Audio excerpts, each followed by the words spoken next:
मैं इस वक्त अरुणाचल प्रदेश के लोहित ज़िले में हूँ। लोहित ज़िला अरुणाचल प्रदेश का एकदम ईस्ट का इलाका है और इस वक्त मैं LAC जा रही हूँ किबिथु के पास लाइन ऑफ एक्चुअल कंट्रोल में। वहाँ जाते वक्त मैं इस जगह पर रुकी हूँ। ये जो आप रिवर देख रहे हैं ये लोहित रिवर है और ये परशुराम कुंड है। परशुराम कुंड धार्मिक लिहाज से तो अहम है ही, लेकिन इसके साथ ही बॉर्डर की सुरक्षा के लिहाज से भी ये अहम है। धार्मिक महत्व होने के साथ साथ पर्यटन का भी इसका अपना महत्व है और बॉर्डर सिक्योरिटी से ये किस तरह से जुड़ा हुआ है ये हम आपको बताएंगे। इससे पहले हम आपको ये बताएंगे कि परशुराम कुंड क्यों अहम है धार्मिक लिहाज से। परशुराम कुंड हिंदुओं का एक धार्मिक स्थान माना जाता है और हर साल मकर संक्रांति के दिन यहाँ मेला लगता है, जिसमें भारत से ही नहीं नेपाल से भी श्रद्धालु आते हैं। परशुराम कुंड को लेकर ये मान्यता है कि जब परशुराम को उनके पिता ने अपनी माँ का सर अलग करने का आदेश दिया था तो उन्होंने बिना हिचक के अपने पिता की आज्ञा का पालन करने के लिए अपनी माँ का वध कर दिया था और जिस फरसे से उन्होंने अपनी माँ का वध किया था वो फरसा उनके हाथ से चिपक गया। फिर कई ऋषियों ने उन्हें बताया कि वो फरसा किस तरीके से उनके हाथ से अलग हो सकता है और कैसे वो मात्र वध के पाप से भी मुक्ति पा सकते हैं। तो मान्यता ये है कि इस कुंड में आकर उन्होंने अपना हाथ धोया था और उसके बाद वो जो फरसा था वो उनके हाथ से अलग हुआ था और इसीलिए इसे पवित्र माना जाता है। यहाँ टूरिस्ट आते हैं बड़ी संख्या में। बाबा जी, ये जो परशुराम कुंड है इसकी क्या मान्यता है? परशुराम कुंड की मान्यता है, परशुराम जी ने अपनी मातृहत्या और सहस्त्रार्जुन क्षत्रियों का नाश सब करने के बाद उनको जो दोष लगा हुआ था, ये मातृहत्या का दोष लगा था, तो पिताजी ने उनको बताया था कि आपके हाथ में जो लगा हुआ कुठार है वो जिस स्थान पर गिरेगा वहीं पर आपको पाप मुक्ति मिलेगी। तो परशुराम जी ने बहुत दिन तक पृथ्वी पर 7 चक्र घूमते रहे और घूमने के बाद उनका हाथ से लगा हुआ फरसा नहीं गिरता है।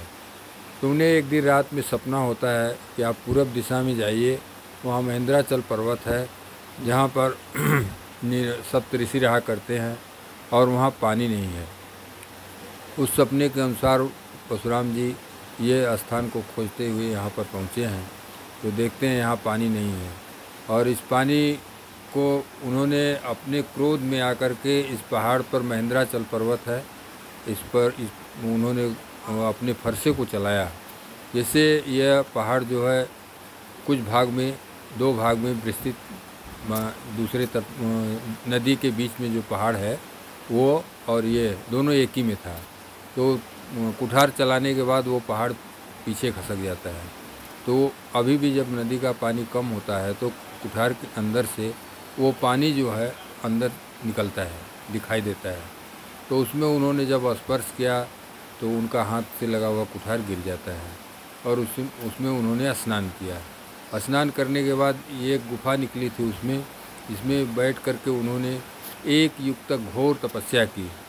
घोर तपस्या करने के बाद उन्होंने जब भगवान राम का अवतार हुआ है तब यहाँ से वो जनकपुर गए हैं और वहाँ जा कर के भगवान से बहुत देर तक उनका वार्तालाप संवाद हुआ है और वहाँ पे वो अंतर ध्यान हो गए और तब से ही ये पाप मुक्ति का धाम बन गया है।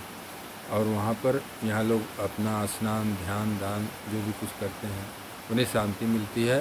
तो परशुराम कुंड से जुड़ी ये मान्यता है।